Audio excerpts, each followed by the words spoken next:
Have to start solo travel. நீங்க solo travel பண்ற பெர்சனா இருக்கலாம். இப்ப தான் ஸ்டார்ட் பண்ணணும்னு ஒரு ஐடியா இருந்தா கண்டிப்பா இந்த வீடியோ வந்து ஹெல்ப்ஃபுல்லா இருக்கும். I am the person who travel more than 3 to 4 places. நானும் பிகினர் தான். பட் நான் நெறைய விஷயங்கள் வந்து லேர்ன் பண்ணியிருக்கேன். அது எல்லாமே உங்களுக்கு ஷேர் பண்ணலாம். ஃபர்ஸ்ட் விஷயம் ஜஸ்ட் ஸ்டார்ட். நம்ம எல்லாருமே வந்து ட்ராவல் பண்றதுக்கு ஒரு பிளேஸஸ் வந்து சூஸ் பண்ணியிருப்போம். பட் அதுக்கு போலாமா? வேணாவா? என்ன பண்ணலாம்? அந்த மாரி சொல்லி நம்மளே வந்து நெகட்டிவா நெறைய திங்க் பண்ணியிருக்கோம். நானும் நெறைய திங்க் பண்ணியிருக்கேன். பட் நீங்க ஸ்டார்ட் பண்ணணும். அதான் ஃபர்ஸ்ட் திங். ஈவன் தோ நீங்க தனியா போணும்னு ஒரு பயமா இருந்தா, கூட இன்னொரு ஃப்ரெண்ட்ஸ் கூட நீங்க பண்ணலாம். என்னோட ஃபர்ஸ்ட் சோலோ ட்ராவல் நான் அப்படி தான் ஸ்டார்ட் பண்ணேன். நானும் இன்னொரு ஃப்ரெண்டும் தான் ஸ்டார்ட் பண்ணோம்.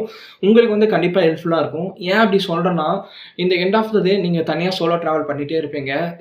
சோலோ ட்ராவல்னா எப்பவுமே நீங்க தனிமையில இருக்க மாட்டீங்க. பிகாஸ் நீங்க நெறைய ஸ்ட்ரேஞ்சர மீட் பண்ணுவீங்க. நெறைய பேர்கிட்ட கண்டிப்பா பேசிட்டே இருப்பீங்க. பட் சம்டைம்ஸ் நீங்க தனியா போகும்போது, அந்த சிக்னஸ் உங்களுக்கு வந்து கண்டிப்பா ஹார்ம்ஃபுல் பண்ணும். ஸோ நான் நெக்ஸ்ட் வீடியோல இத பத்தி நெறைய ஷேர் பண்றேன்.